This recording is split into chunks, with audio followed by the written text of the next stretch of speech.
Bismillahirrahmanirrahim. Assalamualaikum warahmatullahi wabarakatuh. Waalaikumsalam warahmatullahi wabarakatuh.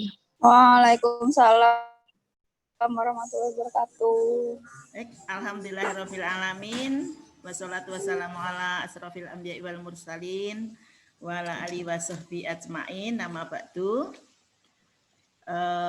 Bapak Dr. M. Fathur Rahman yang saya hormati, ini sebagai pembicara pertama ya. Kemudian ada Ibu Dr. Sujiwanati, MPD Psikolog. Ini kalau Pak Dr. M. Fathur Rahman tadi MPD MTSI. Marilah kita panjatkan puji dan syukur kehadiran bahwa pada pagi hari ini kita bisa mendapatkan karunia dari Allah SWT berupa kesehatan dan kesempatan untuk bisa hadir di sini, bertemu di sini, bersilaturahmi kalau kata Pak Bulkani tadi, dan tentu saja kita akan berdiskusi, menimba ilmu, menambah wawasan ya berkaitan dengan keilmuan kita. Dan ini tadi terima kasih atas kehadiran para pembicara. Jadi ini pembicaranya sebetulnya ada 3 ya.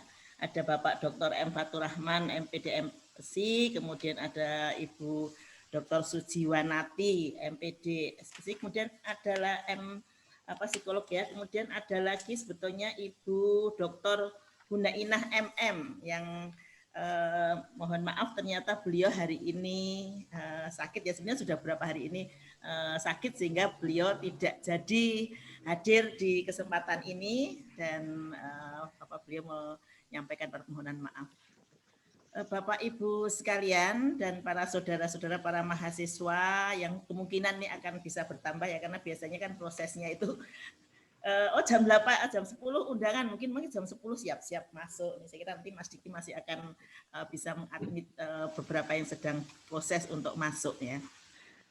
Bapak, Ibu, dan saudara sekalian, ini adalah kegiatan visiting professor ya, visiting professor kuliah pakar dalam rangka visiting professor yang sudah ke-9 ya, dari mungkin 15 ya Mbak Risma ya. Sekitar 15 event ini untuk kuliah pakar dan ini yang sudah ke-9 dan temanya adalah problematika pembelajaran blended Keynesian psikologis ini ya. Jadi sebetulnya mungkin ada di antara Bapak Ibu atau saudara sekalian yang sudah mengikuti yang dari sebelum-sebelumnya ya, dan ini mungkin sudah yang ke-9 ya, dan masih akan dilanjutkan lagi dengan beberapa kuliah pakar lagi ya dalam rangka visiting professor. Baik Bapak Ibu sekalian, ini kebetulan dari panitia dari Pasca Sarjana Universitas Muhammadiyah Malang memang langsung diberikan kepada moderator waktunya, jadi tidak ada upacara pembukaan, maka saya juga yang akan membuka. Marilah kita buka kegiatan kuliah pakar dalam rangka visiting professor ini dengan membaca basmalah bersama-sama. Bismillahirrahmanirrahim. Semoga kegiatan ini sampai akhir nanti bisa berjalan dengan lancar, tidak ada kendala, apalagi mungkin kendala ini ya, kendala sinyal dan sebagainya. Baik Bapak Ibu sekalian,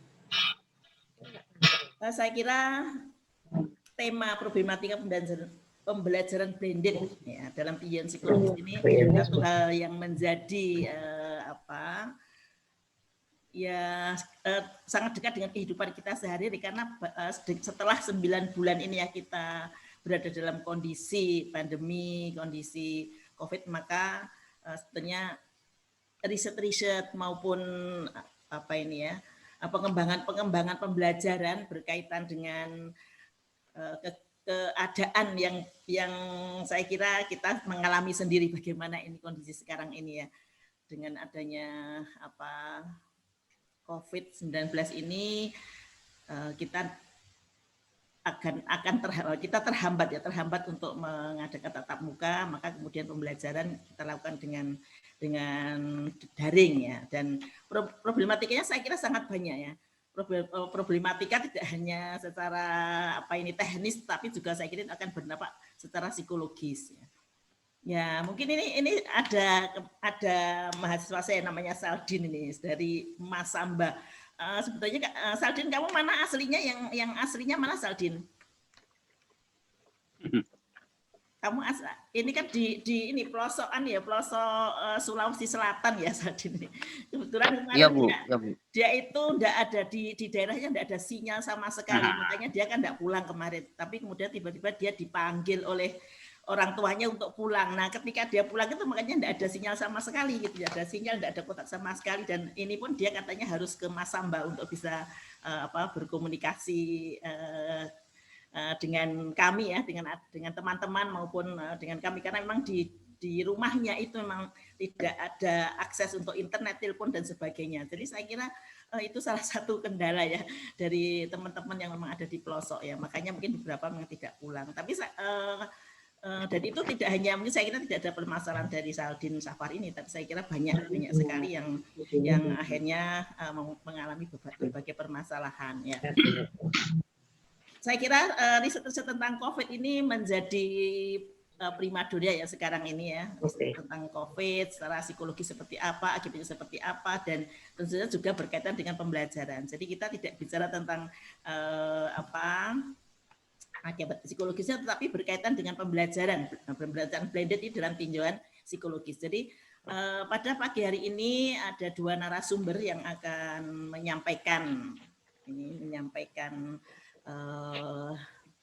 presentasinya ya, menyampaikan presentasinya. Di sini apakah nanti itu berupa penelitian atau mungkin ini sebetulnya adalah pemikiran-pemikiran, gagasan-gagasan berkaitan dengan pembelajaran blended dalam tinjauan psikologis ini. Nanti kita akan simak bersama. Jadi nanti yang akan menyampaikan pertama adalah Bapak M. Fatur Rahman ya. Saya sampaikan dulu ini kurikulum vitae beliau. Jadi Bapak Dr. M. Fatur Rahman MPD MPSI. Ini beliau sekarang ini dinasnya di Universitas Muhammadiyah Palangkaraya. Ya, jadi beliau ini sudah menjadi dosen ya. Jadi dosen di Universitas Muhammadiyah Palangkaraya kayaknya sudah lama ini. Sudah mulai tahun berapa Pak ya?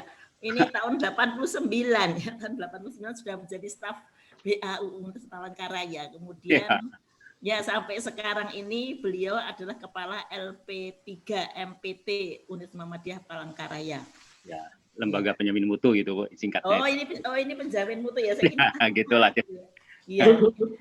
Ini banyak sekali singkatan-singkatan yang apa ini?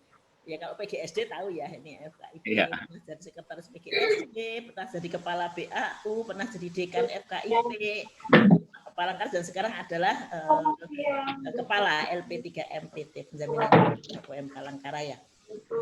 Saya kira ini juga erat kaitannya ya dengan apa yang akan disampaikan oleh Bapak Fatur Rahman nanti. Ya, beliau pendidikannya S1 Psikologi Pendidikan dan Bimbingan Konseling FKIP UM Muhammadiyah Palangkaraya tahun 93, kemudian S2-nya 2 ini, dan S2-nya adalah Bimbingan dan Konseling Universitas Negeri Malang, kemudian juga S2 Psikologi di Untak Surabaya, dan S3-nya di Universitas Negeri Jakarta tentang penelitian dan evaluasi pendidikan. Ya, mungkin kalau membacakan ini semua CV-nya, ya ini akan banyak ya, tapi beliau memang banyak melakukan penelitian-penelitian yang berkaitan dengan konseling ya, berkaitan dengan konseling, kemudian berkaitan dengan beberapa teknik terapi juga. Ya saya kira memang sesuai lah, saya kira kurikulum vitae beliau dengan apa yang akan disampaikan pada pagi hari ini. Juga ada beberapa buku yang sudah ditulis, juga pengalaman organisasinya sangat luar biasa. Ini ada 14 organisasi yang sudah pernah beliau ikuti ya. Dan sekarang ini terakhir adalah wakil sekretaris pengurus wilayah DMI Provinsi Kalteng. DM itu apa Pak? Dewan Masjid Indonesia Bu. Oh, Dewan Masjid Indonesia. Dewan Masjid Indonesia juga dimasuk di MUI juga ada. Oh gitu ya, ya luar biasa. Jadi wakil sekretarisnya Pak Bulkani ini, sekretaris MUI. Ya, pengalamannya macam-macam ini, dari mulai PWM, mulai dari IMM ya, mulai kayaknya sudah mahasiswa sudah, Iya. bahkan sejak kayaknya sejak SPG ya Pak, ini SPG. Ya dulu Kayaknya ya. sejak remaja sudah aktif di organisasi. Iya. Baik, saya kira begitu ini kurikulum vitae dari Bapak Dr. M. Fatur Rahman. Saya beri kesempatan kepada Bapak untuk bisa menyampaikan gagasan, ide-ide maupun mungkin beberapa hal yang berkaitan dengan penelitian. Waktunya mungkin ya, kalau sebetulnya kan kemarin tuh kan bertiga itu waktunya 20 menitan lah. Nah sekarang monggo Pak terus bolehlah 20 menit lebih sedikit lah, monggo. Silakan Pak Fatur Rahman, waktu saya serahkan kepada penjenengan ya. Share sendiri atau dibantu ini Pak? Dibantu host? Oh sudah. Materinya udah. Ya, udah tampil, Bu. Materinya udah. Sudah kelihatan ya, sudah share. Ya, sudah. Assalamualaikum warahmatullahi wabarakatuh. Selamat siang Ibu dan Bapak sekalian yang terhormat. Ini Direktur Pasca Sarjana Universitas Muhammadiyah Malang, Profesor Ahsanul Inam, beserta jajarannya yang telah memfasilitasi kegiatan visitor profesor ini, dan para Dewan Guru Besar, Dewan Pakar yang di dalam kegiatan visitor ini berbagai macam pakar disiplin ilmu. Baik, kita mulai. Saya langsung kepada masalah pembelajaran blended ini.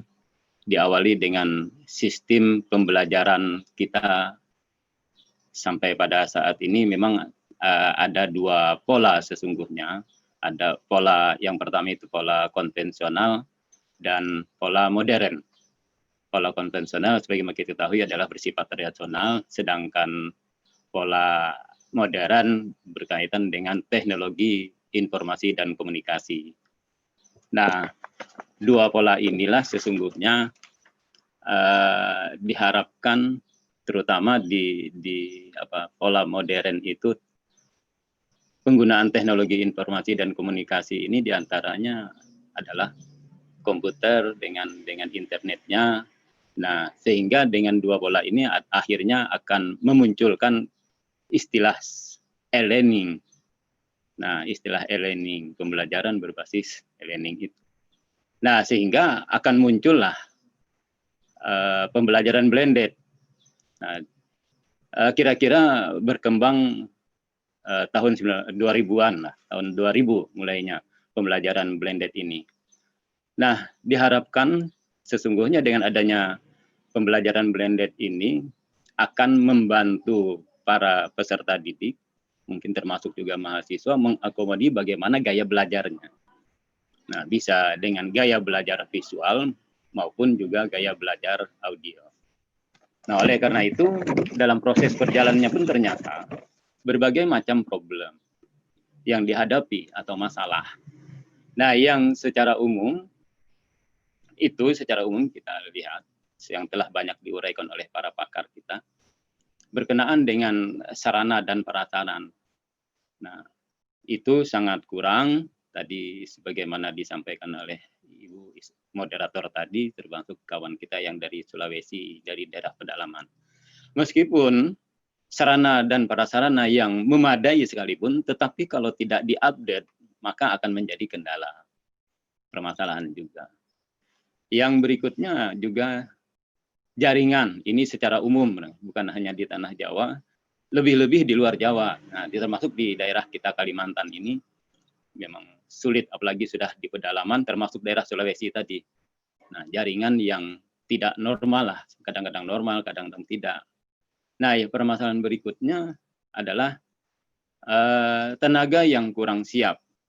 Ya, tenaga yang kurang siap, lebih-lebih ketika kita menghadapi masa pandemi COVID-19 ini. Nah, seolah-olah meledak begitu datang virus COVID-19 ini, semua panik. Nah, bukan hanya kita di kalangan bawah, ya, akar rumput saja, tetapi juga kalangan atas pun juga sama. Bagaimana proses ini yang harus kita tangani. Nah, akhirnya mau tidak mau terpaksa ataupun tidak, maka proses pembelajaran blended ini yang salah satunya dengan menggunakan pola modernisasi ini tadi, penggunaan teknologi informasi dan komunikasi. Nah, salah satunya adalah dengan daring atau itu. Nah, yang terpenting tenaga yang kurang siap secara psikologi ini ada melekat pada guru atau tenaga pendidiknya. Nah, ini karena situasi yang panik tadi, maka salah satu di antaranya kebijakan yang diambil oleh pihak Kementerian Pendidikan dan Kebudayaan mau tidak mau adalah dengan adanya daring ini salah satunya. Penggunaan internet atau sejenis apa media sosial yang lainnya. Nah, jadi gelabakan, termasuk admin pun. Admin walaupun sedemikian rupa sarana dan prasarana kembali tadi yang selengkap, tetapi kalau tidak selalu diupdate, maka akan terjadi blank.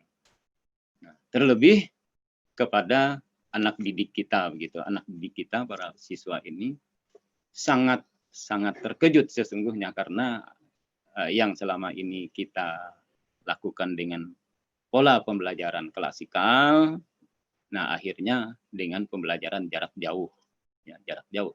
Nah, inilah yang menyebabkan secara psikologis baik guru, tenaga administrasinya maupun para peserta didiknya, termasuk kita mahasiswa pun juga begitu, tidak siap begitu.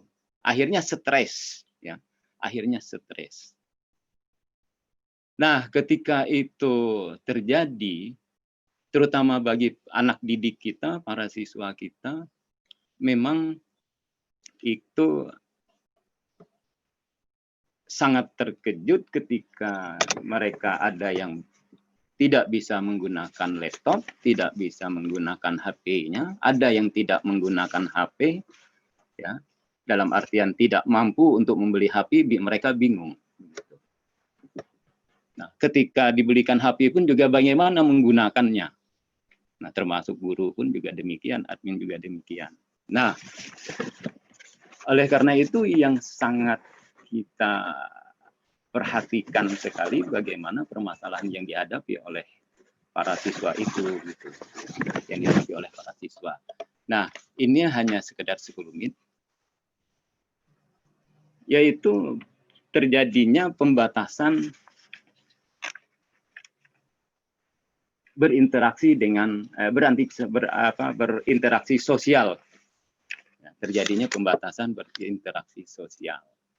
Jadi berinteraksi sosial itu bukan hanya dengan siswa dengan teman-teman yang lainnya di situ, nah sehingga tidak ada terjalinnya komunikasi, tetapi juga bagaimana mereka berinteraksi dirinya dengan komputer, dengan teknologi itu, yang tadinya memang masih buta, belum tahu apa-apa, sekarang mereka harus mau tidak mau dan terpaksa atau tidak. Nah, mereka harus belajar tentang itu. Nah, ini menjadi salah satu ya, menjadi kendala yang sangat penting. Yang berikutnya berkenaan dengan perasaan negatif bagi mereka. Nah, para siswa sebagai salah satu subjek, ya, sebagai salah satu subjek pada satuan pendidikan ternyata mengalami perasaan negatif. Kenapa? Hal ini diakibatkan adanya proses pembelajaran jarak jauh itu tadi. Jangan-jangan ketika kita mencoba membuka HP-nya untuk belajar atau laptopnya, jangan-jangan jaringannya tidak ada. Jangan-jangan juga ini bisa mampu tidak saya mencerna materi pembelajaran yang diberikan oleh guru. Paham atau tidak.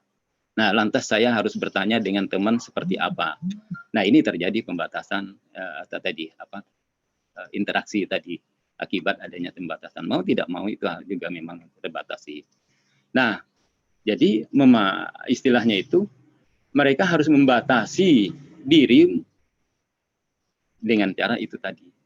Membatasi diri, mau tidak mau karena hanya lingkungan dia sendiri. Bertanya dengan orang tua, wallahu a'lam, ya, karena orang tua pun juga hanya bisa memantau, ayo belajar nak, bagaimana?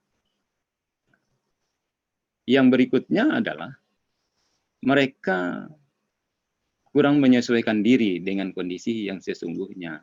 Jadi proses peralihan dari pembelajaran klasikal menuju pembelajaran yang modernisasi menggunakan teknologi informasi yang begitu cepat ini. Ya. Nah, penggunaan elektronik, penggunaan komputer dengan internetnya seperti apa, begitu kan? Nah, di samping mau tidak mau mereka juga harus tadi. Nah, mencarinya kemana begitu? Nah, kenapa hal ini terjadi? Karena memang sesungguhnya selama ini pun memang agak saya kurang tahu juga apakah lambat. Kebijakan-kebijakan yang diambil itu bukan hanya dari kebijakan mungkin dari pihak kementerian cepat, tetapi begitu turun ke daerah gitu, provinsi atau daerah kabupaten, kebijakan yang ini lamban mereka membuat sebuah aturan atau alat ukur yang jelas begitu. Nah, seperti kurikulumnya seperti apa, ya. Nah, sehingga akan berdampak pada turunnya, barangkali ini kaitannya dengan prestasi akademiknya. Saya yakin ini dari sekian banyak siswa kita, peserta didik kita, akan terjadi penurunan prestasi akademik. Ada yang sekolah bahkan mengikuti secara penuh, ada yang mungkin setengah hati, bahkan ada yang tertutup hati bahasanya tuh. Kalau sudah tertutup hati, mereka putus sekolah. Bahasanya seperti itu. Nah, perlu kita adakan sebuah penelitian sesungguhnya. Di era pandemi COVID-19 ini, berapa sesungguhnya dari jumlah siswa yang ada ini, seluruh Indonesia, bahkan mungkin tingkat kabupaten atau provinsi saja, siswa yang putus sekolah akibat ini tadi. Walaupun kita harapkan pembelajaran blended seperti ini kita anukan. Nah, secara psikologis, ya, sesungguhnya tidak bisa kita ukur bagaimana kemampuan mereka dalam belajar, ya, karena beberapa kendala itu tadi. Nah, seharusnya paling tidak, menurut saya, harus ada pembelajaran yang bersifat klasikal. Artinya ada pertemuan, sesekali harus kita undang mereka untuk belajar tatap muka. Nah, karena ini berkaitan dengan perilaku belajar mereka, istilahnya gaya belajar yang memang harus dipantau, dilihat bagaimana. Nah, jadi seperti itu. Nah, tadi saya katakan bahwa ketika guru menyampaikan materi dengan menggunakan daring, mereka bingung mau bertanya seperti apa. Mungkin ada malu atau apa. Nah, di samping keterbatasan kuota meskipun sudah dialokasikan itu, tapi tidak semua, tidak merata. Nah, mau bertanya dengan teman jaraknya jauh, ini tadi, sehingga adanya pembatasan interaksi tadi. Nah, oleh karena itu dari berbagai macam problem ini tadi, maka ada beberapa solusi yang ditawarkan. Nah, yang pertama, perlu didukung oleh adanya teknologi yang memadai. Artinya, meskipun sarana dan prasarana itu lengkap, tetapi harus selalu diupdate.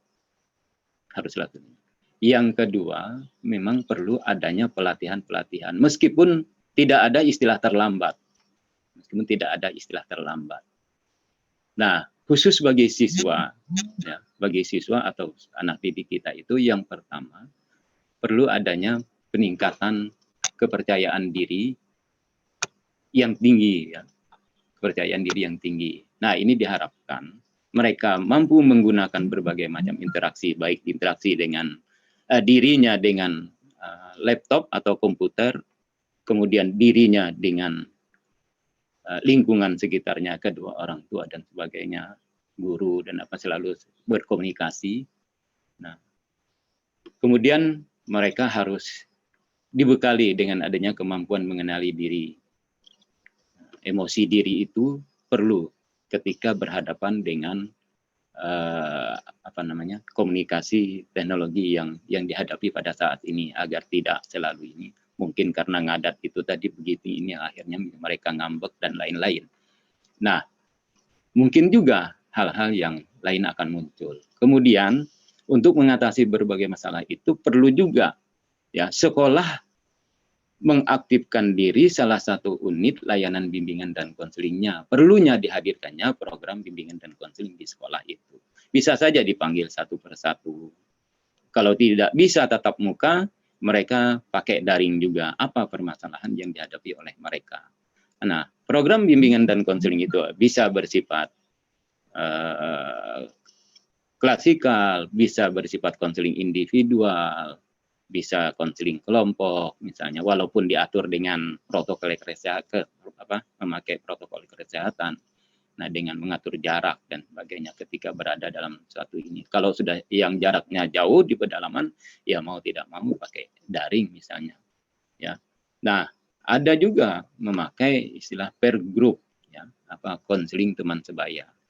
Nah, yang tidak kalah penting, bagaimana dukungan maksimal dari orang tua, para guru dan teman-teman sebayanya ketika menghadapi situasi yang demikian ini. Jadi saling asih dan asuh di antara komponen seluruh bangsa ini. Nah, barangkali ini secara singkat moderator dan Bapak dan Ibu sekalian apa yang saya sampaikan. Nanti kita barangkali sharing saja mungkin dengan pertanyaan-pertanyaan yang sama-sama saling memberikan masukan dan timbal balik.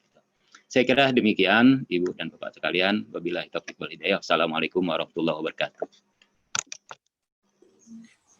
Waalaikumsalam warahmatullahi wabarakatuh. Ya, demikian pemaparan tentang problematika pembelajaran blended dalam kajian psikologis yang disampaikan oleh Bapak Dr. Fatur Rahman, ya. Saya tergelitik dengan ini tadi Pak, bahwa ini kemungkinan ini berpengaruh dengan prestasi akademik ya Pak. Saya mungkin membayangkannya apa yang disampaikan oleh Pak dalam tanda petik bukan rapot ya Pak, tapi sebetulnya pencapaian pengetahuan mereka, pencapaian hal yang mestinya dia itu bisa mencapai target-target tertentu tapi menjadi tidak bisa dicapai karena memang ada kendala-kendala pembelajaran itu ya Pak. Jadi tidak hanya sekedar nilai rapot, tapi sebetulnya bagaimana kita bisa bayangkan ya Pak, misalnya ini sebetulnya nanti akan menjadi implikasi atau pengaruhnya itu menjadi berbeda pada mereka yang ada di kota yang mungkin relatif fasilitas ataupun yang ada di pelosok-pelosok itu. Jadi kadang-kadang saya kan ini saudara yang jauh di pelosok Sumatera sana, tapi gini, jadi mereka tuh ikut libur Pak, padahal sebetulnya mereka tuh jauh dari COVID, sebetulnya mereka tuh ya sekolah ya enggak apa-apa, tapi karena kebijakan waktu itu kebijakan libur, jadi kalau mau pakai sinyal, mau pakai pembelajaran, mereka itu sinyal juga jarang ada kan gitu ya. Sebetulnya menurut saya ya sebetulnya belajar aja gitu. Seperti kemarin yang disampaikan oleh Menko PMK itu kan juga gitu. Mesti yang pelosok-pelosok itu ya nggak usah libur, nggak usah ini ya, sudah mereka belajar biasa. Mungkin ini satu persoalan ya Pak yang mungkin nanti bisa memunculkan pertanyaan-pertanyaan dari para peserta ya. Saya kira silahkan nanti yang sudah mau bertanya boleh menuliskan di chat ya, mungkin saya nanti juga akan saya kasih kesempatan untuk bisa menyampaikan secara oral, tetapi silahkan beberapa pertanyaan bisa disampaikan di chat sudah mulai bisa sekarang ya, saya kira mulai sekarang sudah bisa dituliskan pertanyaan-pertanyaan untuk Bapak Dr. Fatur Rahman. Nah, kesempatan kedua ini nanti akan disampaikan oleh Ibu Dr. Sujiwanati, MPD, SH, MPD psikolog ya. Ini senior saya sebenarnya nih Ibu Sujiwanati ini. Senang sekolah, jadi buat itu S1-nya aja, sarjana hukum dan sarjana psikologi ya dulu. Zaman dulu itu beliau lulusan psikologi, kemudian juga lulusan hukum ya, kemudian melanjutkan di pendidikan ya, kemudian tapi yang terakhir memang beliau itu S3-nya dari Fakultas Psikologi UGM, jadi dia kakak kelas saya ya, kakak kelas saya waktu S3 di UGM ini ya. Kemudian beliau adalah dosen di Universitas Wisnuwardana Malang ya di bidang psikologi. Beliau juga aktif sebagai reviewer penelitian riset dikti dan reviewer di beberapa jurnal psikologi. Nah, seperti misalnya Psikosimpatik UIN Bandung, Jurnal Ilmiah Psikologi Unpad, Jurnal Kabupaten dan Kota Malang, serta sebagai chief editor Jurnal Psikovidya. Tadi Pak Fatur Rahman juga sebetulnya juga menjadi reviewer di beberapa jurnal juga ya. Cuma tadi belum sampaikan ya memiliki hak cipta, hak paten, kemudian juga melakukan berbagai penelitian, pengabdian dan penelitian di Ristek Dikti ya. Ya. Dan penelitian hibah Ristek Dikti. Kemudian ada publikasi-publikasi di jurnal terakreditasi, kemudian juga di prosiding nasional maupun internasional. Ya. Hasil karya beberapa buku referensi, kemudian buku monograf tentang tata laksana kecerdasan remaja, dampak informasi wabah virus corona 19.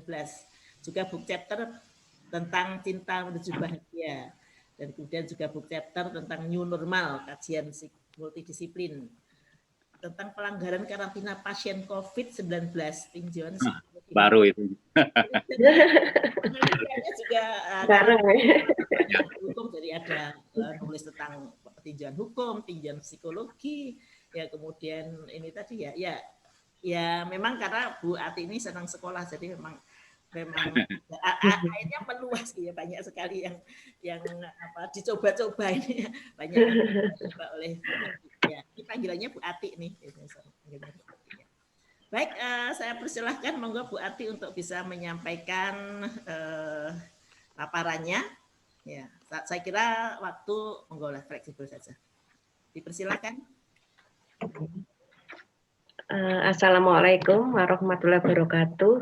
Waalaikumsalam warahmatullahi wabarakatuh. Semoga keselamatan dan berkah dari Allah dan kesehatan kita pada hari ini dalam kondisi yang selalu prima untuk kita semuanya pada pagi ini.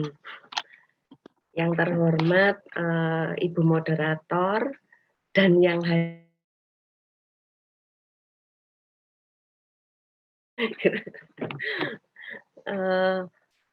ada Pak Fatur, narasumber yang pertama. Jadi saya ingat dekan kita ya Bu Is, namanya sama dengan Pak Fatur gitu. Pak Fatur Rahman kok ya sama gitu. Sampai sekarang masih menjabat dekan kita Bu Is ya. Gitu. Materi pada pagi ini yang saya tampilkan itu tentang psikologi blended learning menyongsong era 5.0 yang kita sekarang lagi mempersiapkan bagaimana hidup ini mempersiapkan diri pada era-era perubahan berikutnya. Nah, pada materi ini saya bagi menjadi permasalahan, pembahasan, dan kesimpulan. Nah, pada pembahasan itu ada yang banyak dibahas tentang, nah ini tentangnya banyak sekali. Nah, permasalahan pada blended learning ini beberapa pengalaman baik dari dosennya sendiri dan mahasiswa ya, beberapa keluhan dari mahasiswa dan keluhan-keluhan yang kita tampung dari pengalaman-pengalaman selama kita mengalami mulai bulan ya terhitungnya sejak Maret ya kayaknya ya yang agak parahnya itu. Maret sampai saat ini COVID itu belum mau pulang gitu. Nah, ini ada hal-hal yang terkait dengan bagaimana learning ini yang dirasakan oleh kita sebetulnya ya, bukan hanya mahasiswa dan dosen, tapi kita semua sebetulnya juga menyeluruh dunia ini juga mengalami. itu kadang-kadang kita jaringan itu menjadi nomor satu sebetulnya. Pada waktu kita memberikan perkuliahan, mahasiswa ada yang di NTT, di Kalimantan, di Aceh, di Jakarta, itu ada keluhan, Bu, saya enggak bisa masuk nih, jaringannya error. Kemudian saya kemarin mengalami sendiri gitu, sebagai dosen, saya juga merasa malu karena jaringan saya terhambat sehingga saya telat masuk jam ngajarnya gitu. Jadi ini semuanya merasakan tentang jaringan ini. Kemudian masalah penerima pesan. Yang memberikan pesan siapa, yang menerima pesan siapa. Itu kalau tidak ada harmonisasi antara penerima dan yang menerima pesan, ini menjadi permasalahan pada kita, pada kami, pada proses learning itu. Nah, ini menjadi permasalahan yang dampaknya akan juga mengarah kepada kondisi psikologis masing-masing. Kemudian medianya, menggunakan media apa gitu. Kemudian media ini juga familiarkah pada kita? Familiarkah pada yang menerima pesan dan penerima pesan? Nah, ini menimbulkan permasalahan kalau penerima pesan itu tidak terbiasa menggunakan media yang digunakan. Sedangkan media-media itu banyak sekali. Pada bulan apa ya, kira-kira bulan April atau Mei itu Dikti mengadakan training tentang berbagai media yang diberikan untuk memfasilitasi dosen dalam mengajar. Nah, di akhir dari acara itu, peserta harus diberikan PR gitu ya, diberikan PR dan PR itu harus diselesaikan oleh dosen. Nah, ini ada beberapa yang tidak terselesaikan karena kita sebagai dosen juga ada manajemen waktu yang kita tidak sempat untuk menggarap itu gitu, sehingga ada yang ditinggalkan, jadi PR dari Dikti itu tidak terselesaikan. Ini tentang media.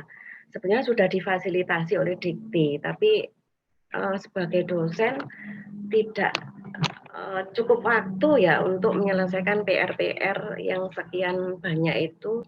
Kalau nggak salah sampai 25 sesi atau apa gitu, lupa saya sebetulnya mendaftar semua, tapi PR-nya tidak selesai gitu. Kemudian ada pesan ini, pesan itu ada verbal. Verbal ini bagaimana bisa ditangkap oleh seseorang itu bisa menerima dengan nyaman gitu. Baik nonverbal. Nonverbal kalau dalam kondisi Zoom begini kan yang nampak itu hanya bagian atas saja. Sedangkan kalau kita kuliah tatap muka itu kita bisa menyampaikan pesan verbal dan nonverbal itu secara nyaman. Kita bisa action di hadapan mahasiswa, bisa action di hadapan audiens, sehingga kita bisa melihat audien itu nyaman enggak dengan misalkan pada waktu dosen itu berbicara. Kalau misalkan tidak nyaman sehingga kita mengubah gaya action kita sehingga suasana menjadi harmonis, menjadi sinkron dengan penerima pesan dan penyampai pesan. Kemudian kegiatan belajar sendiri itu banyak hal yang kita tampilkan seharusnya, kita sampaikan seharusnya. Tapi melalui online ini ada beberapa yang tidak mudah disampaikan. Misalkan kita menggunakan sepada misalkan. Nah, itu juga ada beberapa kelemahan yang tidak bisa disampaikan dalam kegiatan belajar mengajar ini. Misalkan tugas video yang mata kuliah praktikum. Mata kuliah praktikum kalau yang pada kondisi normal itu mahasiswa praktek di laboratorium. Nah, karena menggunakan peralatan baku dari laboratorium. Tapi selama masa pandemi ini ada kesulitan-kesulitan di mana mahasiswa masih ada di kampung halaman masing-masing. Nah, untuk menampilkan video-video ini ada beberapa kendala yang sulit dilakukan, sehingga dicari langkah lain, cara lain supaya bisa menghandle hal-hal yang tidak bisa 100% selesai pada kegiatan belajar. Nah, ini permasalahan yang dialami oleh kita semua sebetulnya ya, bukan hanya mahasiswa dan dosen aja, tapi juga para siswa, para pembelajar itu juga mengalami hal yang sama. Hari ini sebetulnya masanya anak-anak SMA UAS, tapi ada kendala misalkan masalah jaringan, itu juga menimbulkan permasalahan psikologis karena dengan permasalahan jaringan sehingga UAS ini, jam UAS itu tergeser ke belakang. Nah, sehingga anak-anak itu menunggu waktu pada saat bisanya masuk itu mengganti jam, sehingga juga menimbulkan pemborosan waktu yang tadi disiapkan waktunya misalkan jam 9, kemudian dimundurkan menjadi jam 13 misalkan. Ini sudah menimbulkan permasalahan secara psikologis. Tapi sebetulnya yang enggak psikologis itu selalu negatif aja, tetapi juga ada hal yang positif juga. Dan yang pembahasan ini ada teori yang saya ambil dari Jacobson, Sulansky, dan Profito itu tentang transfer knowledge ya. Jadi tentang knowledge transfer. Karena kita mengalami sendiri sehingga saya tertarik untuk menyampaikan transfer ini dengan menggunakan beberapa konsep teoritik, yaitu yang pertama itu sumbernya source ya. Tapi knowledge transfer ini kan suatu pertukaran sintesis aplikasi pengetahuan dalam suatu sistem yang kompleks ya, sehingga pada transfer knowledge ini diaplikasikan pada kondisi blended learning, sedangkan blended learning itu merupakan pola pembelajaran antara pembelajaran di kelas face to face dan online atau online itu sendiri. Nah, kalau face to face pada saat sekarang ini hanya beberapa mahasiswa yang bisa face to face, yang rumahnya misalkan kalau kami ada di Malang, itu mahasiswa bisa ke Malang. Tapi kalau yang tidak di Malang itu ya hanya blended online gitu. Nah, pada era ini gitu banyak permasalahan yang dihadapi, apalagi permasalahan sekarang pada era 4.0 yang dikenal adanya cyber physical system GPS yang merupakan integrasi antara physical system, komputasi, dan network dan komunikasinya. Nah, pada era menyongsong masyarakat 5.0 ini arah yang kemana ya kita harus menyongsongnya, karena dalam kondisi pandemi ini tidak semudah kita dalam kondisi yang normal. Pada era Society 5.0 ini ya fokusnya pada kecerdasan buatan yang memperhatikan sisi transformasi jutaan data yang dikumpulkan melalui internet. Nah, menyongsong inilah dari 4.0 ke 5.0 ini sangat perlu perhatian khusus, perlu penekanan energi yang sepertinya harus full ya. Kadang-kadang sore itu sudah habis rasanya, energi fisik itu udah capek karena ini ya berbagai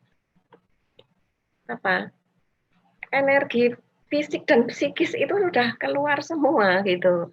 Nah ini gitu.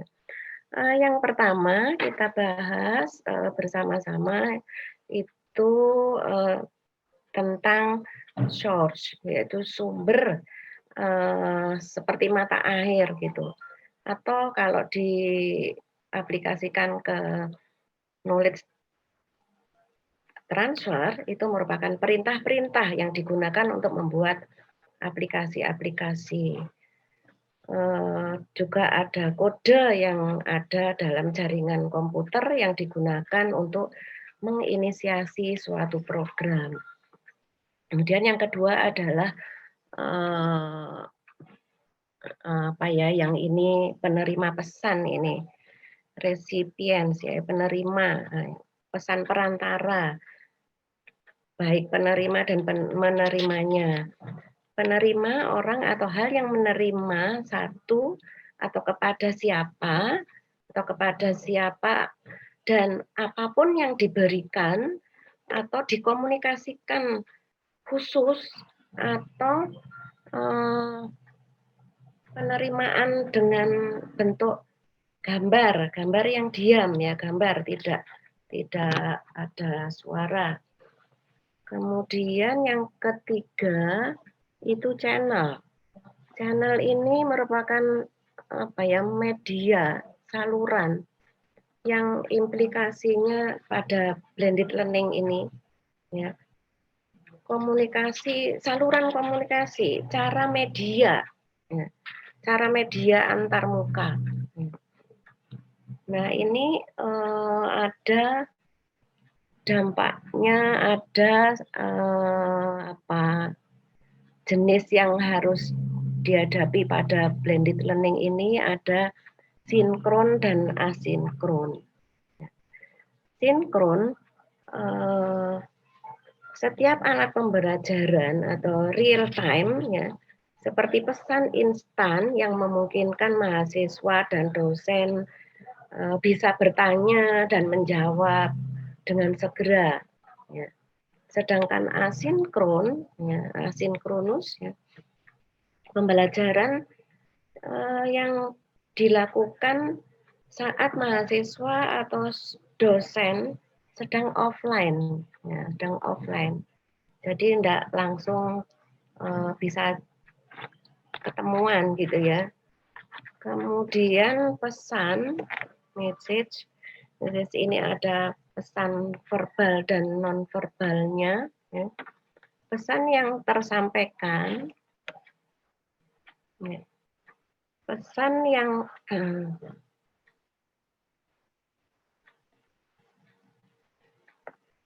yang tersampaikan dengan efektif, ya, dapat membangun pengetahuan baru, ya. Menurut Rahmi 2017. Ya. Penyampaian pesan ini yang verbal dan non-verbal ini ya bisa membangun gitu.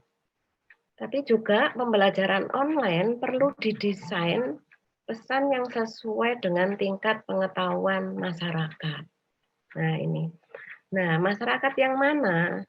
kita sudah masa harus menyongsong dan hampir-hampir transisi ya, masuk ke Society 5.0.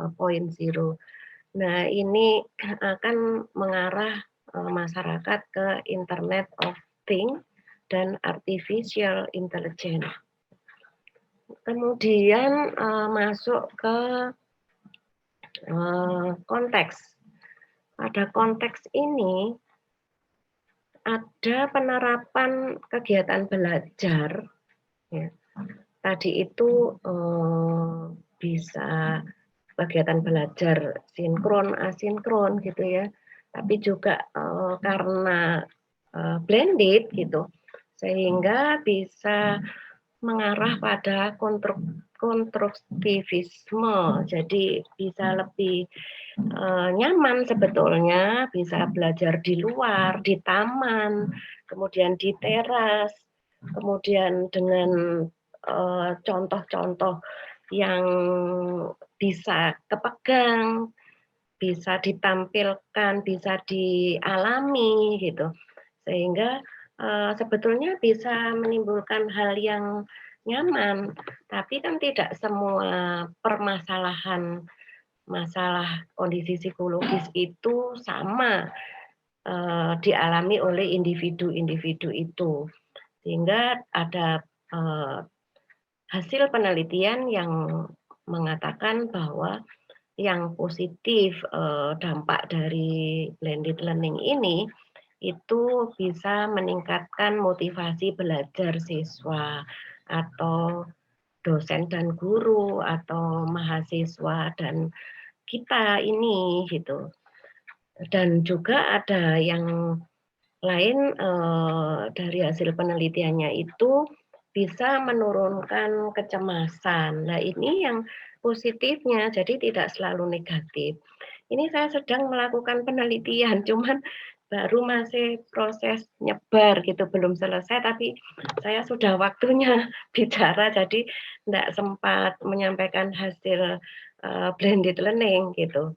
Masih proses nyebar, tidak nutut gitu. Kemudian negatifnya itu terutama pada beban kognitif, ya, pada beban kognitif. Yang saya alami sendiri itu misalkan mulai ngajar jam 8, kemudian ke kelas lain selesai sampai jam 17, belum lagi disambung disambung dengan webinar, disambung lagi. Saat ini saya lagi nyambung dengan rapat rektor gitu. Jadi komputer sebelah rame sendiri rapat rektor tentang pembahasan tentang wisuda dan rapat rutin gitu. Kayak seperti ini gitu. Ini beban kognitif gitu. Beban kognitif itu secara individual dirasakan sangat berbeda antara satu dengan yang lain. Dan kondisi kerja ini dalam artian kita memiliki beban sebagai dosen, beban sebagai mahasiswa juga gitu. Itu juga memiliki konteks yang berbeda-beda. Artinya menurut kita beban itu ringan menurut kita, tapi menurut orang lain itu dirasa itu bebannya berat. Bebannya sangat subjektif sekali dirasakan oleh mahasiswa. Dan mahasiswa sudah kita beri wadah WA group, tapi ada yang japri gitu. Berarti yang japri ini gitu itu tidak bisa menyampaikan tidak kuasa dalam artian malu kalau saya menyampaikan di WA itu dengan keluhan Bu, saya kalau presentasi itu mengalami kesulitan jaringan, sering naik turun internetnya gitu.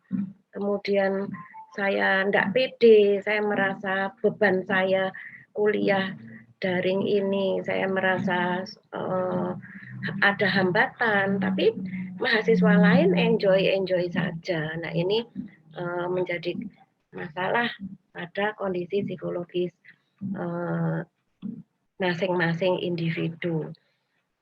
Slide naik dikit ke kesimpulan. Nah, konteks sudah, kemudian dampak positif dan negatifnya, kemudian kesimpulannya bahwa blended learning ini secara psikologis tidak selalu menimbulkan hal atau dampak negatif kalau bisa dinikmati oleh masing-masing individu itu. Tapi kalau bisa dinikmati, itu bisa meningkatkan motivasi belajar, ya, motivasi baik dosennya sendiri kan juga belajar. Jadi bukan berarti yang belajar hanya mahasiswanya saja, tapi kita juga belajar juga menyiapkan materi, menyiapkan medianya.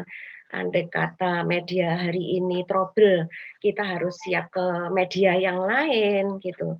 Nah ini juga sama-sama beban gitu. Tapi menikmatinya bagaimana supaya tetap enjoy dalam proses pembelajaran berlangsung. Kemudian juga kalau yang ini saya rasakan sendiri ya, kalau kondisi normal itu saya harus datang ke kampus, ada pengeluaran transportasi, ya, apa namanya, biaya yang harus dikeluarkan gitu. Kemudian kalau berangkatnya belum siap, buru-buru, itu menimbulkan kecemasan pada masing-masing, baik dosen dan baik mahasiswanya, baik mahasiswa, baik apa ya, siswa, guru, itu kondisi yang buru-buru di jalan itu menimbulkan kecemasan. Diterima pada kondisi pandemi ini, ya ini yang menerima bukan hanya bangsa Indonesia saja, tapi juga menyeluruh seluruh dunia, sehingga dapat dinikmati dengan nyaman gitu. Itu bisa menurunkan kecemasan karena saling apa ya, di sini ada kurang, di sini ada kelebihan, kekurangan-kelebihan ini bisa dipenuhi, saling memenuhi, ya itu ya. Kemudian membangun masyarakat 5.0 ini, masyarakat yang bagaimana ya aplikasinya nanti dalam kondisi pandemi ini. Sedangkan masyarakat ini harus mengikuti masanya, mengikuti eranya, yaitu pada masa Internet of Things dan Artificial Intelligence. Nah ini berarti mulai saat ini harus mempersiapkan baik dosen, baik mahasiswa, baik siswa, guru, keluarga, supaya ikut mendukung orang tua, orang-orang sekeliling kita. Tapi masyarakat kan tidak semuanya paham dengan internet, tidak paham dengan bagaimana intelijensi itu gitu. Nah, berarti mungkin ya tugas-tugas kita ini yang akan menyampaikan apa ya, mentransfer knowledge pada masyarakat di era menyongsong society 5.0 ini. Saya kira itu materi yang saya sampaikan. Mohon maaf kalau ada hal yang kurang berkenan cara penyampaian saya. Saya kira itu, Ibu Moderator. Terima kasih. Saya sudah ada waktu ya untuk mengikuti acara visiting ini. Terima kasih, Ibu Is. Assalamualaikum warahmatullahi wabarakatuh. Waalaikumsalam warahmatullahi wabarakatuh. Terima kasih Bu Ati atas paparannya. Dan ya, jadi memang untuk blended ini saya yakin ya, karena memang tadi ada nilai positif, ada nilai negatifnya. Yang negatif nanti akan diatasi bagaimana, yang positif mungkin akan kita pertahankan. Dan saya yakin bahwa sebetulnya pembelajaran blended ini akan tetap dilangsungkan walaupun nanti toh kita sudah luring gitu ya, karena memang ada banyak manfaat gitu ya. Dan saya kira Bapak Ibu sekalian, mungkin saya sekalian menyapa dulu ini para peserta ya. Jadi para peserta memang ini tadi ada yang dari UMP ya, tadi ada Pak Bulkani dari UMP. UMP itu kalau di Jawa itu kan kalau ini kan Palangkaraya, Universitas Muhammadiyah Palangkaraya. Kalau di Jawa Tengah ada Universitas Muhammadiyah Purworejo, Universitas Muhammadiyah Purwokerto. Di Jawa Timur ada Universitas Muhammadiyah Ponorogo. Ya UMP-nya banyak. Banyak, mungkin nanti ada yang lain lagi karena kalau disingkat pakai itu biasanya bisa ini yang mana nih P-nya itu gitu ya. Ada juga tadi Bu Nunun dari Univet, kemudian ada dari Unitomo, ada Bu Veronica ini dari, kemudian juga ini saya mahasiswa, kebetulan mungkin perkenalkan juga ya, saya ini Bu Iswinarti, kebetulan Kaprodi dari Magister Psikologi Universitas Muhammadiyah Malang. Ini mahasiswa saya juga banyak yang ikut di sini ya. Jadi kayaknya dari berbagai universitas di Indonesia ini saya kira ya. Dan untuk pertanyaan-pertanyaan silahkan untuk bisa ditulis di chat. Sudah ada beberapa yang disampaikan kepada Pak Fatur Rahman ya. Saya kira nanti juga silahkan untuk pertanyaan kepada Bu Sujiwanati ataupun mungkin kepada kedua pembicara sekaligus ya, dipersilahkan. Mungkin nanti kalau masih ada waktu bisalah kita nanti ada yang mau pakai oral ya, dipersilahkan. Tapi mungkin nanti kita akan prioritaskan pada yang sudah menulis di chat. Tapi ini tadi Mas Diki selaku host sudah men-share link presensi ya, tolong untuk bisa diisi oleh teman-teman sekalian ya. Baik, ini tadi saya sudah sempat membaca pertanyaan pertama dari Inani Muhlisina ya. Ini Pak Fatur Rahman, Assalamualaikum. Ini materinya Waalaikumsalam. Mohon izin bertanya, jika tadi dalam materi tenaga kurang siap meliputi guru, admin dan siswa, bagaimana solusi untuk mengatasi permasalahan dari psikologis orang tua yang harus mendampingi anak belajar dari rumah ya Pak ya. Banyak berita tentang orang tua yang stres ini. Ya mohon Pak untuk bisa ditanggapi. Ya ini kalau yang kedua ini, ya mungkin yang kedua ini sebenarnya juga ada untuk Pak Fatur Rahman sekaligus untuk berdua. Ini pembelajaran RNA sekarang bagaimana guru bisa memberikan hubungan yang baik kepada siswa, sedangkan hubungan guru dan siswa ini dapat berefek baik pada kedua belah pihak, tetapi tidak bisa ditunjukkan secara tatap muka. Ya mungkin dua ini ya Pak Fatur Rahman bisa dijawab sekaligus. Sekaligus nanti juga Bu Sujiwanati bisa sekaligus menanggapi juga. Ya. Enggak Pak Fatur Rahman. Oke, baik. Terima kasih Ibu Moderator dan Ibu Inani serta teman-teman semua. Memang kondisi sekarang pola pembelajaran ini lebih banyak pada pemberian tugas. Nampaknya ya, atau dulu disebut dengan PR, jadi pekerjaan rumah.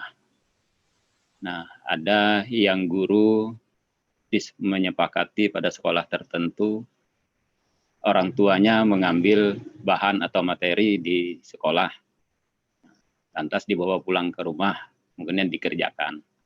Nah, ini yang menjadi beban sesungguhnya mau tidak mau orang tua, baik ayah ataupun ibu, harus mendampingi anaknya dalam kegiatan belajarnya di rumah. Oleh karena itu, sangat bijak jika pihak sekolah itu memberikan keleluasaan, artinya memberikan keleluasaan ketika memberikan tugas kepada siswanya, muridnya, maka itu berarti memberikan keleluasaan dalam hal waktu. Nah, yang pertama, jadi cara orang tua mendampingi anak belajarnya itu tentu yang pertama adalah orang tua, baik ayah dan ibu, mau tidak mau menyesuaikan atau tugas itu disesuaikan oleh orang tuanya ketika mengajarkan materi pada anaknya, mengerjakan tugas-tugas itu. Nah, artinya sesuai dengan jadwalnya, jadwal orang tua misalnya kalau dia bekerja 1 hari penuh di kantor, ya, atau ada pekerjaan yang lain, maka mau tidak mau pengerjaan tugas atau PR yang diberikan oleh guru itu bisa sore atau malam, atau pagi-pagi betul, sebelum orang tuanya bekerja, atau salah satu di antaranya. Nah, jadi solusinya adalah jadwal yang diberikan oleh guru itu dalam jadwal yang diberikan oleh guru ketika mengerjakan PR itu kepada muridnya adalah orang tua harus membuat jadwal sendiri, gitu ya. Itu. Kemudian jadwal sendiri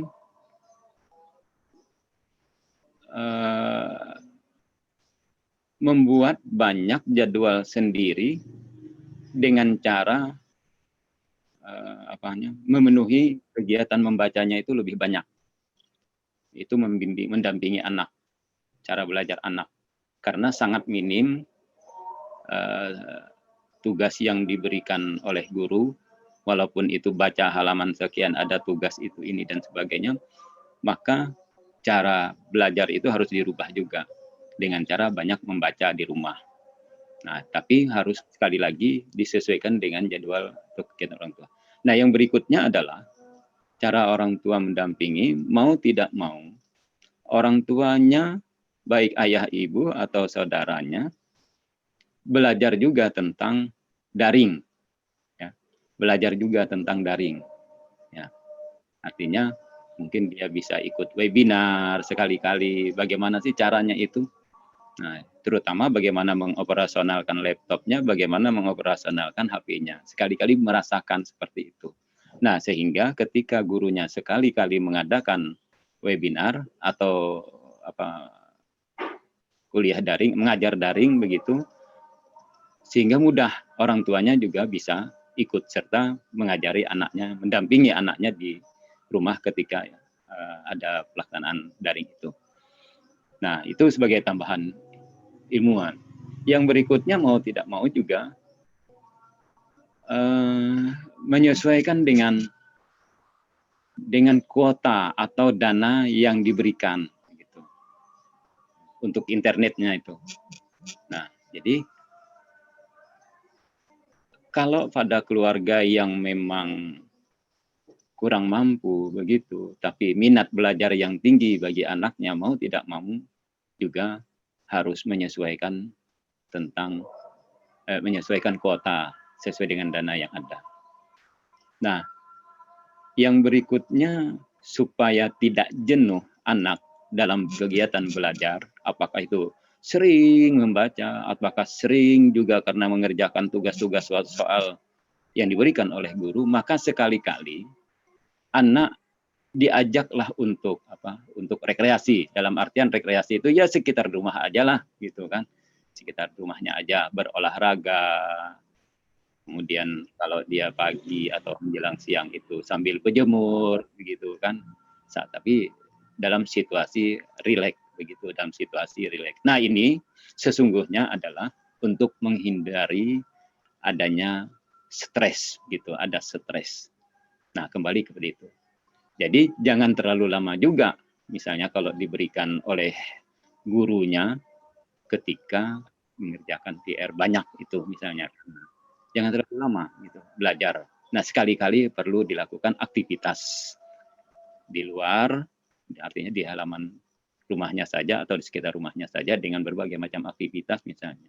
Apakah ikut bermain sama orang tuanya, apakah sambil nyapu, apakah sambil mencuci mobil, atau sambil bermain air, gitu kan, dan lain-lain sebagainya. Nah, ini salah satu cara orang tua mendampingi anak belajar agar tidak jenuh, gitu kan. Nah, intinya seperti itu. Yang berikutnya pertanyaan dari ini, yang kedua, apa ya tadi ya, Bu? Yang kedua berkaitan dengan ini, Pak.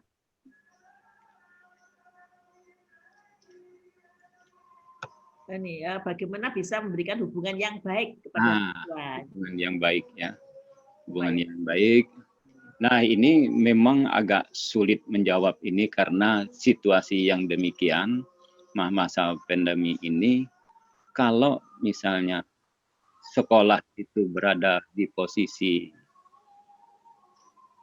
pedalaman, ya, di pedalaman, maka terpencar murid-muridnya itu terpencar. Dia pulang kampung. Ada yang memang tempatnya mudah terjangkau oleh jaringan internet, ada yang memang sulit, gitu, seperti tadi disampaikan teman dari Sulawesi tadi. Nah, termasuk kita di Kalimantan, sulit untuk memantau itu. Nah, paling tidak pada daerah-daerah yang terjangkau, maka sekali-kali perlu disambangi, gitu kan? Perlu disambangi itu apa namanya? Dikunjungi begitu ya. Anggap saja itu guru kunjung sekali-kali, tapi tidak terlalu sering karena harus apa namanya? Satu persatu anak-anak didik kita itu, para siswa itu dikunjungi satu-satu. Itu paling tidak solusi, salah satu solusi. Yang kedua ya cukup pakai daring misalnya. Halo bagaimana? Nah, kalau pakai daring itu ya buat bentuk grup begitu ya, dalam grup gitu. Seperti kita saat ini. Nah, buat grup di WA-nya itu dibuat grup. Kalau memang ada punya apa namanya? Punya nomornya, punya HP mereka itu. Tapi yang susahnya itu kalau tidak ada, mereka hanya dompleng begitu. Nah, pengalaman yang terjadi, apa yang saya lakukan di Palangkaraya, memang satu laptop itu bahkan satu HP itu bisa digunakan untuk berdua atau bertiga. Jadi sedih, Ibu. Tapi itulah kondisi pembelajaran di tempat kita. Kenyataan yang real ini. Nah, itu mahasiswa saya. Di Palangkaraya ini pun masih tetap terjadi. Jadi tersebar itu. Mereka itu tadi menyatu. Biar aja bersusah payah, ada yang 3 kilo, ada yang 2 kilo. Tapi mereka menyatu. Ke tempat temannya, jam sekian kita masuk. Kita bilang kuliah daring. Itu salah satu contoh saja. Nah, mereka satu kumpul mau tidak mau, meskipun masa era pandemi ini, tetapi tetap prokes memakai apa namanya masker. Nah, kelihatan dalam layar laptop itu mereka kumpul berdua bertiga, Ibu. Nah, inilah kondisi real kita. Jadi membangun komunikasi dengan muridnya itu pada kondisi yang demikian ini memang agak sulit begitu. Nah, berbeda kalau tadi misalnya ada guru kunjung. Ada guru kunjung itu bagaimana menanyakan perihalnya. Atau sekalian memberikan tugas misalnya ke masing-masing rumah. Kalau yang kebetulan rumahnya dekat, antar siswa satu dengan siswa yang lainnya, boleh dikumpul dalam satu sanggar misalnya. Atau di tempat rumah siapa di antara anak itu. Nah, boleh itu sambil pembelajaran dilakukan dengan memperhatikan protokol kesehatan. Nah, ini salah satunya. Jadi, itu jawaban saya. Mungkin Ibu dari Wisnuwardana, Bu Janwati bisa menambahkan itu. Terima kasih. Ya, Pak Fatur Rahman, terima kasih atas jawabannya. Masih ada pertanyaan lagi, Pak. Tapi ini Ya. mungkin bisa saya kasih kesempatan kepada Bu Ati dulu ya untuk Ya, silakan. bisa memberikan jawaban dan tanggapan atas beberapa pertanyaan tadi ya. Jadi ini ada yang pertanyaannya dari Widyasti itu juga langsung kepada pembicara berdua ya. Jadi ini tadi efek berkaitan dengan hubungan guru dan siswa ya. Kemudian ini dari Ria Rizka ini juga, ini kan sebetulnya memang menghadapi era pandemik ini, dunia pendidikan menghadapi dilema pembelajaran ya, berangkat dari tradisional menjadi digital. Tentu perubahan ini akan memberikan efek ya yang harus banyak diurus ini, banyak tenaga pendidik yang hanya berfokus pada menemukan strategi dan cara yang tepat dalam proses knowledge transfer. Padahal sebetulnya pendidikan itu kan tidak hanya knowledge transfer, tapi juga mestinya harus ada pembentukan karakter. Nah, ini bagaimana ini bisa dilakukan gitu ya. Mungkin sebetulnya nanti Pak Fatur Rahman mungkin bisa juga menyiapkan jawaban ini ya, karena ini memang untuk berdua. Jadi monggo Bu Ati bisa menanggapi dua pertanyaan di atas. Silahkan Bu Ati. Tadi itu sudah banyak ya dicontohkan oleh Pak Fatur gitu. dampak yang saya berikan contoh, ini yang saya alami sendiri gitu. Misalkan dampak ekonomi gitu ya, efek-efek apa aja, banyak sekali kejadiannya, dan ada yang belum nampak sebetulnya efek yang lain gitu. Efek yang kita bicarakan saat ini itu yang sudah muncul gitu, baik sarananya, kemudian dampak yang mengenai masalah ekonomi misalkan, yang fasilitas atau yang terkait dengan sarana-sarana itu tidak semua masyarakat ini bisa menjangkau. Contoh yang lalu itu ada anak SD sepertinya kayak di pedalaman gitu ya, itu kuliahnya di bawah pohon sampai kelihatannya itu nyusup-nyusup gitu untuk menyambung-nyambungkan jaringan internetnya. Kemudian seharusnya protokol kesehatan ada jarak, tidak bisa dilakukan itu gitu. Ya. Sehingga anak-anak ini jadi ya tetap aja bergerombol. Ya. Jadi tidak bisa ini ya apa namanya melaksanakan seharusnya apa yang harus dilakukan pada masa pandemi ini gitu. Nah, itu contoh-contoh bagaimana efek ini yang sudah muncul dan yang belum muncul, itu yang sudah muncul ya.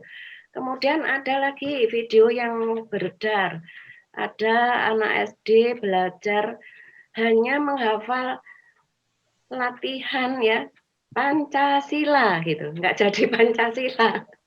Sampai ibunya membawa peralatan canggihnya ibu-ibu, membawa sapu, yang anaknya ini apa namanya ya harus mendapatkan ancaman ketidaknyamanan yang berdampak stres. Jadi kalau dilihat contoh-contoh yang muncul itu seharusnya stres itu sudah tinggi pada anak-anak yang mendapatkan ancaman baik yang secara langsung dan tidak langsung.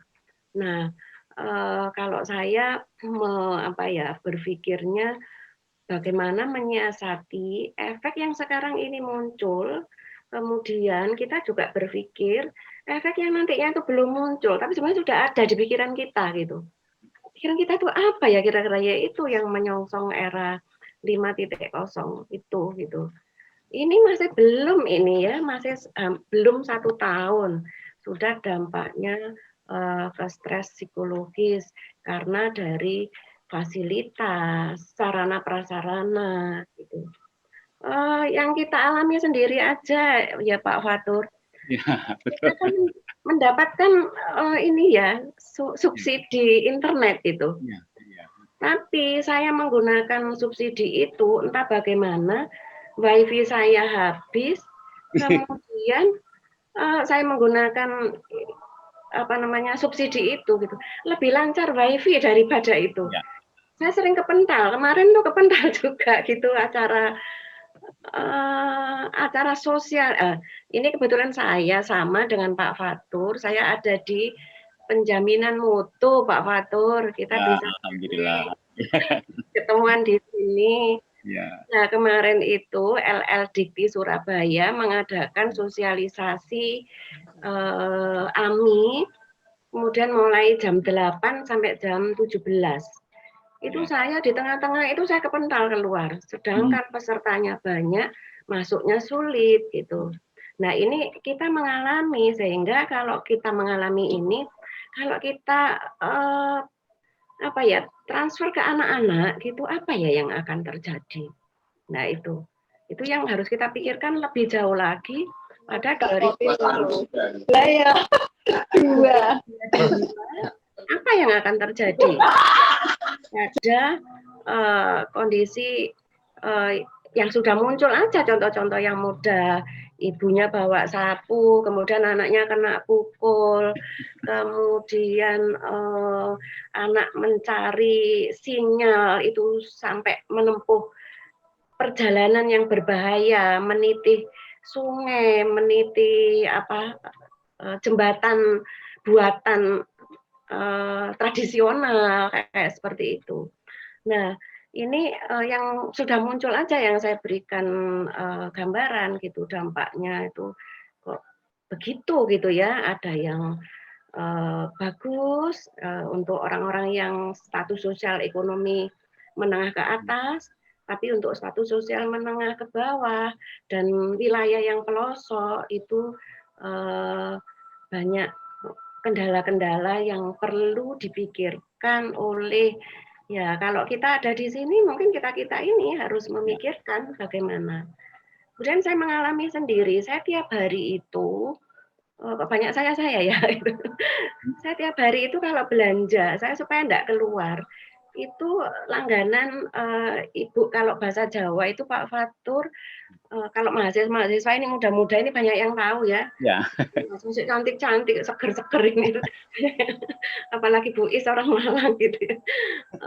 Itu menggunakan jasa Wlijo itu, ibu-ibu yang naruh di kepalanya itu ya, di belanjanya ditaruh di atas kepala itu kuat sekali gitu lehernya ya, walaupun berat sekali gitu.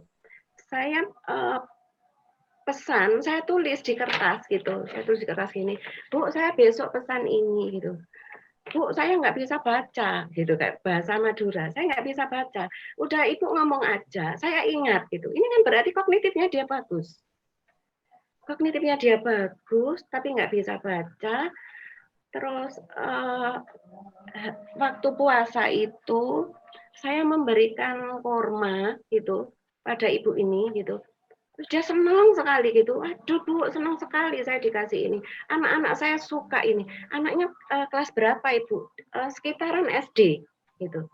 Nah, saya membayangkan ibu ini tidak bisa bahasa tulis, apalagi ibu ini mengiringi belajar anak online gitu. Ini masalah gitu. Jadi ibunya baca tulis aja nggak ngerti gitu. Cuman anaknya sekolah ya sekolah aja gitu. Enggak tahu apa namanya yang difasilitasi, saya enggak berani nanya itu. Saya khawatir tersinggung, tapi saya pancing-pancing bagaimana itu supaya dapat mendapatkan data dari ibu ini gitu.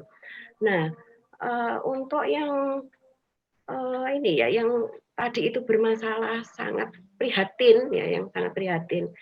Itu bagaimana ya penyelesaiannya gitu. Itu memang tidak bisa lepas dari kebijakan pemerintah. Kita tidak bisa orang satu-satu mengatasi, membantu penyelesaian di daerah. Bisa memang, tapi bagian kecil dari pengabdian masyarakat. Nah, pengabdian masyarakat sekarang masa pandemi, tidak bisa kita terjun langsung, gitu. Jadi ini juga ada kendalanya di tengah-tengah itu. Untuk yang ibu-ibu yang seperti kita gitu ya, seperti calon-calon mbak-mbak ini, yang cantik-cantik ini. Ini calon ibu-ibu yang bisa mendampingi anaknya belajar. Mestinya orang yang hadir di sini, para bapak ibu yang bisa mendampingi anaknya belajar gitu. Kalau saya sudah tidak punya anak yang belajar gitu, saya punya cucu yang masih SMA gitu. Nah ini, walaupun saya sebagai grandma gitu, karena anak ini ikut saya teman saya sehari-hari adalah anak cowok SMA ini gitu. Sehingga pada waktu SD, SMP, SMA itu grandma ini masuk dalam waknya wali murid gitu. Kemudian saya tidak mau hanya masuk, walaupun grandma gitu ya, apalagi mamanya langsung gitu ya. Nggak mau grandma ini terbelakang gitu. Jadi saya masuk di grupnya waknya anak-anak siswa itu. Jadi mungkin khusus gitu ya, saya menggunakan bahasa-bahasa peer groupnya anak-anak, sehingga saya tidak terlalu terlempar dengan bahasa peer groupnya anak-anak remaja gitu. Selama anak-anak masih bahasanya bagus-bagus, saya diem. Kalau bahasanya sudah mulai ada misuh-misuh, itu saya masuk dikit gitu. kemudian bisa terkendali. Kemudian ini pada masa pandemi kadang-kadang anak-anak yang kesulitan secara kognitif gitu ya, secara kognitif. Kadang-kadang presensi itu lupa. Ya. Nah, presensi lupa adalah punishment untuk anak-anak ini. Presensi lupa gitu. Nah, kadang-kadang kita aja bisa lupa pada saat mengikuti webinar, oh belum presensi karena ini ya apa namanya konsen dengan materinya gitu. Jadi untuk mengatasi masalah, kalau bisa kita bisa ikut gabung dengan WAG-nya, peer group-nya anak-anak ini, baik wali murid membentuk grup kelas, kemudian kalau WAG-nya anak-anak pasti ada sudah, karena info itu dari situ. Nah, yang saya lakukan itu saya berupaya bisa masuk WAG. Bagaimana saya ini grandma, bukan ma-nya ya gitu, bukan mother-nya, itu bisa masuk di grupnya anak-anak ini dengan bahasa saya yang harus mencari bahasa gaulnya anak-anak remaja. Ini susah, saya sampai membuat catatan di kertas bahasa gaul anak-anak itu, sampai saya mengumpulkan bahasa itu sampai 35-an kira-kira, supaya saya bisa ngomong keren, saya bisa ngomong bucin, kayak seperti itu. Jadi ini sebetulnya saya menyusup aja supaya bisa menghandle anak-anak itu. Ini loh kamu belum absen, ini loh kamu presensinya mulai kemarin itu telat gitu. Telat 1 menit adalah hukuman. Ya kalau gurunya itu bisa sinkron secara mood gitu ya dengan siswanya. Kadang-kadang kita melihat wajah-wajah yang ada di Zoom itu enggak tahu ketemu anaknya atau enggak, hanya ketemu di wajahnya. Mungkin yang tidak suka dengan wajah-wajah gitu aja mungkin ini juga berbahaya gitu ya, kita melihat wajah di Zoom itu. Makanya saya peringatkan pada anak-anak pada saat kuliah di sekolah di Zoom itu tampilkan wajahmu maksimal mungkin, jangan sampai mengecewakan gurumu, jangan sampai mengecewakan dosen. Apalagi kadang-kadang anak-anak sering hilang gitu ya, disambi-sambi kuliah atau sekolah itu disambi-sambi keluar jalan-jalan gitu. Seperti itu membuat guru atau dosen bisa tersinggung. Jadi ini untuk mengatasi kondisi psikologis baik yang masyarakat yang status sosial itu di bawah, itu sangat perlu sekali. Kita memang perlu dari kita yang ada di peserta ini gitu untuk pengabdiannya itu bisa benar-benar diwujudkan gitu dalam bentuk apa gitu. Nah, untuk yang masyarakat yang menengah ke atas, sepertinya masalah itu lebih sedikit ya bisa diatasi. Apalagi yang orang-orang ya kaum intelektual itu sangat mudah untuk penyesuaian. Yang sulit penyesuaian adalah tadi seperti yang saya contohkan gitu, yang saya hadapi setiap hari, ibu-ibu yang tidak bisa baca tulis gitu, itu sangat susah mengikuti anak-anaknya. Saya kira itu Bu Is untuk mengatasi dampak-dampak psikologisnya ya. Kalau rekreasi ya iya ya Pak Fatur ya. Cuman sekarang ini contoh di Malang nih Pak Fatur. Malang ini mulai masuk merah lagi nih. Jadi peringatan-peringatan enggak boleh keluar. Rekreasinya di rumah gitu. Itu Pak Fatur, Bu Is dan teman-teman semuanya. Terima kasih Bu Ati. Jadi memang ini persoalannya masing-masing, yang ada persoalan yang sama di tingkat pendidikan, tapi juga ada permasalahan-permasalahan khusus ya. Dari anak-anak ini, anak TK, nanti belum anak SD, anak SMP, SMA, belum mahasiswa, saya kira juga punya persoalan-persoalan yang khusus ya, berkaitan dengan pembelajaran blended ini. Pak Fatur mungkin masih satu, mungkin saya minta untuk bisa menanggapi lagi berkaitan dengan bahwa pendidikan tidak hanya transfer knowledge, tapi ada karakter ya. Ya, Bu. Baik. Kemudian ini mungkin ya walaupun sebenarnya sudah ada jawaban dari Bu Ati juga, dari Pak Toto ini ya sudah pusing memperekonomikan anaknya, gimana kalau anaknya Baik Ibu, ya. mungkin ini pertanyaannya Bu Rizka Ya, ya, berkenaan saya dengan kira ini tadi Oke. berkaitan dengan tadi ya apa Ya. tingkat pendidikan kemudiannya. Wah ini kayaknya orang tua tidak hanya stres tapi sudah kata ini sudah Baik.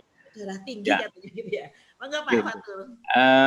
Memang gini, pada masa pandemi ini, masa pandemi COVID-19 ini, saya kira bisa 80% adalah pembelajaran itu bersifat transfer knowledge, pengetahuan saja.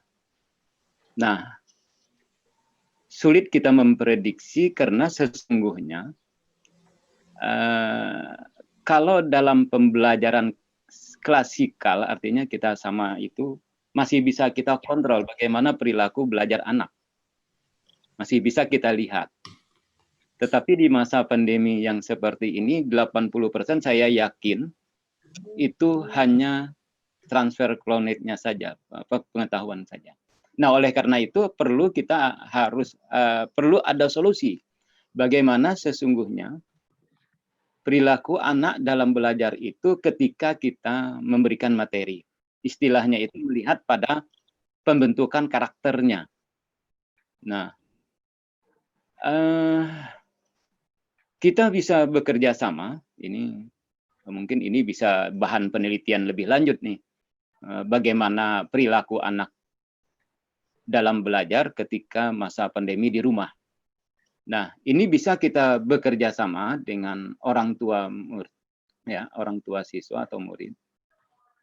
Tetapi kita harus menyusun apa namanya itu indikator perilaku belajar anak itu di rumah, ketika di rumah. Nah, perilaku indikator belajar anak ketika di rumah pada saat-saat proses daring seperti ini kah, Zoom misalnya kan, atau pada saat Google Form,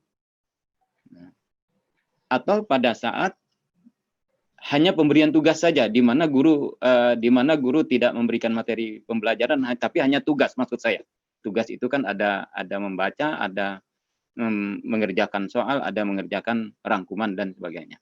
Nah, tapi yang saya maksudkan itu guru atau kita selaku dosen pendidik bisa membuat sebuah indikator perilaku belajar anak di rumah yang berisi tentang bagaimana karakter siswa itu ketika mengikuti pelajaran itu. Nah, dari indikator itulah kita jabarkan ya semacam angket begitu ya. Angket atau berupa apa namanya? Angket, observasi gitu. Nah, apakah berupa checklist ataupun itunya apa namanya? Isian gitu. Nah, kita bekerja sama dengan orang tua, tetapi angket ini berupa daftar checklist itu misalnya itu tadi kita minta bantu kepada orang tua murid. Nah, yang bersangkutan ya, orang tuanya, ayah atau ibu atau saudaranya. Bagaimana sih perilaku anak ketika belajar di rumah itu? Nah, itu bisa kita ketahui ya, bisa kita ketahui sesungguhnya. Nah, tapi memang perlu ini apa namanya? Ya, enggak apalah ada waktu sedikit membuat indikator itu, kemudian angket atau checklist apa namanya itu daftar isian. Nah, orang tua mengobservasi, kemudian orang tua mengisi angketnya itu kan begitu, bagaimana perilaku anaknya di rumah. Wah, ini sangat menarik sesungguhnya. Kita saja misalnya pada saat daring seperti ini pun dengan mahasiswa, dengan siswa, wah kelihatan nampak kalau memang videonya itu diaktifkan gitu, mereka ada aktif. Ada yang sambil tidur di kursi, ada yang sambil nyemil. Wallahu alam itu apakah benar mendengar materi yang disampaikan atau tidak begitu kan. Nah, tapi perilaku itu yang harus ini. Artinya apa? Kita bekerja bersama orang tua, maka tanggung jawab sesungguhnya adalah ada pada orang tua. Nah, pembentukan karakter ini lebih lanjut. Menegur misalnya, oh kok belajarnya kok sambil tiduran begitu di ini, kan dia belajar ada laptop atau HP-nya gitu, enak saja dia sambil lihat HP begini sambil tidur kan. Nah, tapi itu jelas mengganggu konsentrasi anak ketika belajar, begitu kan. Apalagi baring itu, apalagi ada adiknya atau saudara atau siapa yang sambil senyum-senyum itu, wah sudah tidak bagus lah, tidak baik. Jadi itu salah satunya. Banyak itu terjadi begitu kan. Nah, jadi itu Bu yang salah satu solusinya bagaimana pembentukan karakter itu. Nah, maka orang tua menjadi tanggung jawab penuh sesungguhnya ketika itu di rumah. Nah, berbeda tadi misalnya kalau pada saat saya melontarkan tadi apa namanya tadi yang pertama tadi adanya guru kunjung. Nah, guru kunjung memang terbatas, ya terbatas. Siswa yang dekat mungkin ada 2 atau 3 orang atau 5 orang misalnya dalam apa namanya dalam parameter 5 kilo misalnya ada 5 orang siswa di situ. Nah, bisa kita kumpulkan. Nanti jam sekian Bapak akan berkunjung ke rumah ini, tolong kalian kumpul. Nah, boleh itu pembelajaran dilakukan seperti itu. Nah, maka proses pembentukan melihat bagaimana pembentukan karakter siswa akan nampak begitu ketika kita menyampaikan materi pembelajaran. Nah, tentu isinya sesuai dengan konten. Dalam hal apa? Dia bisa disiplin, bisa dia bersikap jujur, dia bisa saling bekerja sama dengan teman, menghormati bagaimana antar interaksi guru dengan siswanya atau siswa dengan siswa. Nah, jadi itu sangat nampak begitu ya. Nah, tetapi tadi ketika kita pembelajaran daring pakai Zoom itu, wah seenaknya dia. Nah, kan misalnya kalau sambil tiduran HP begini, HP nih, berarti kan dia tidak menghormati gurunya. Iya, Pak. Nah, inilah secara psikologis memang beban bagi kita begitu. Membentuk karakter anak itu seperti itu begitu. Nah, karena jauh dari kita begitu. Nah, kita pengawasan juga gimana ya? Tidak bisa karena posisi rumah seperti itu. Nah, inilah salah satu yang menjadi solusi. Kita buat daftar checklist saja dengan indikator karakteristik perilaku siswa belajar di rumah masa pandemi. Itu bisa kita. Nah, nanti dikolaborasikan saja apa saja indikator yang harus ini. Ada tanggung jawab, ada kejujuran, ada toleran, ada disiplin, ada apa gitu kan dan lain-lain. Nah, nanti kita jabarkan itu ketika itu. Nah, itu Ibu Moderator, Bu Ismati yang dapat saya sampaikan demikian. Baik, terima kasih Pak Fatur. Jadi memang apapun di dalam segala keterbatasan sebenarnya kita bisa berkreasi lah sebetulnya untuk kita tetap membangun karakter gitu ya Pak ya. Baik, terima kasih Pak Fatur Rahman, Ibu Sujiwanati ya, atas jawaban-jawabannya. Jadi mungkin ini dari Ibu Sri Kandi, Ibu apa Bapak ini ya, Sri Kandi Arjuna ini saya kira bisa juga menjadi catatan gitu ya, apa yang memang harus kita pikirkan, harus kita cari solusi ini. Jadi semua harus, jadi kita memang semua kata ini Sri Kandi Arjuna ini semua harus menyadari kondisi pada saat pandemi. Infrastruktur untuk provider di daerah masih kurang, remote lambat, banyak HP masih jadul, pakai total amat dan sebagainya. Saya kira ini persoalan itu amat sangat banyak, sangat kompleks ya. Ini persoalan sarana prasarana, persoalan teknik, persoalan psikologis itu begitu amat sangat banyaknya. Jadi ya tentu saja kan ada banyak pihak yang bertanggung jawab kan ini. Jadi guru nanti bertanggung jawabnya bagaimana dia tetap transfer ilmu tapi juga tetap membangun karakter. Orang tua juga bagaimana dia harus tetap belajar. Kemudian juga ini bagaimana mengatasi stres ini saya kira juga teman-teman psikologi, teman-teman pendidikan, saya kira ini juga pembelajaran seperti saya misalnya punya mahasiswa aplikasi sekolah ini sudah semua menangani bagaimana anak-anak yang stres, orang tua yang stres itu menjadi sasaran, bagaimana kita bisa membantu mereka. Jadi kita ini semua saya kira punya tanggung jawab lah untuk membantu menangani ya, mengatasi berbagai persoalan saat pandemi ini. Ya, jadi apapun mungkin sedikit lah kita bisa berbuat dan itu bisa menjadi catatan, saya kira catatan amal amal dari kita lah gitu ya. Baik, ini saya kira walaupun masih ada waktu ya, tetapi saya kira kalau memang sudah tidak ada pertanyaan lagi, kita bisa cukupkan acara kita pada pagi dan siang hari ini. Jadi memang sekali lagi mungkin kalau bisa saya simpulkan bahwa persoalan berkaitan dengan COVID pandemi ini amat sangat banyak, amat sangat beragam. Kemudian berkaitan dengan pembelajaran blended itu ada persoalan-persoalan yang berbeda ya, yang sangat bervariasi ya. Gitu, dari tingkat pendidikan, dari mulai TK, SD, tadi SMP, SMA sampai perguruan tinggi, kemudian juga berbagai daerah ya, dari daerah-daerah itu mungkin persoalan juga berbeda-beda, dan saya kira apa yang sudah kita bicarakan sekarang ini harapannya juga bisa memberikan secercah juga solusi, secercah mungkin bisa inspirasi bagi kita semua untuk ikut membantu dalam mengatasi berbagai problematika dalam pembelajaran pada saat COVID pandemi ini. Saya kira demikian. Terima kasih Pak Fatur Rahman. Terima kasih Bu Sujiwanati atas kehadiran sudah disampaikan. Terima kasih untuk para peserta semuanya ini dari berbagai daerah. Ini kok banyak dari Univet ya. Univet itu mana ya? Univet itu universitas apa? Veteran atau mana? Veteran Ibu, Universitas Veteran Bangun Nusantara. Wah, bagus ini. Warjo. Tempatnya Bu Dewi ini. Tempatnya Bu Dewiku. Terus ya dari Univat ini banyak juga, dari Unida juga, dari Muhammadiyah Palangkaraya. Saya kira juga dari yang lain, ada beberapa peserta dari perguruan tinggi yang lain. Terima kasih atas kehadirannya dan semoga acara kegiatan pada siang dan pagi hari ini bisa memberikan manfaat, bisa memberikan barokah. Tapi ini memang ya foto, jangan lupa kita foto dulu.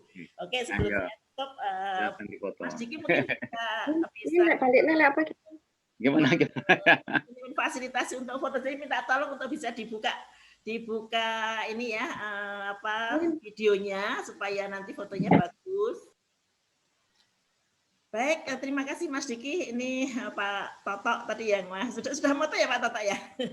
Saya kira juga teman-teman nanti sudah bisa moto untuk, saya kira ya untuk selain untuk kenang-kenang, saya kira kita hari ini sudah melaksanakan suatu kegiatan yang insya Allah barokah, insya Allah bermanfaat.